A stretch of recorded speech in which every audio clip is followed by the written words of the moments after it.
अमेरिकेमधल्या tariff धोरणाचा कोकणातून होणाऱ्या मत्स्य निर्यातीला फटका बसलेला आहे। कोकणातून अमेरिकेमध्ये होणारी मत्स्य निर्यात 40% घटलेली आहे। मासळीचे दर 50% वाढलेले आहेत। वाढीव टॅरिफ निर्यातदारांनी भरायचे की त्याचा बोजा अमेरिकेमधल्या खरेदीदारांवर टाकायचा, यावरून वाद सुरू आहे। सरकारकडून यावर तोडगा काढण्यासाठी प्रयत्न सुरू आहेत। आढावा घेतलेला आहे आमच्या प्रतिनिधींनी, पाहूयात। अमेरिकेतल्या टेरिफ वॉरचा फटका हा कोकणातून होणाऱ्या मत्स्य निर्यातीवरती बसलेला पाहायला मिळतो आहे।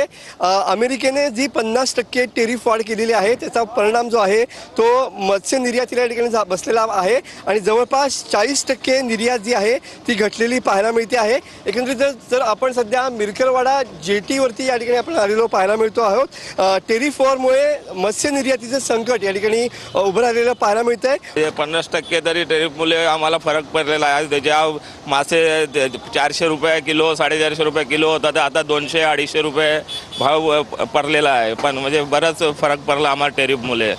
मत्स्य उत्पादनावरती बसलेला पाहायला मिळतो। जवळपास 40%नी हे उत्पादन या ठिकाणी कमी आलेलं पाहायला मिळत आहे। कॅमेरामन समित गजनेसह मी मनोज लेले, TV9 मराठी।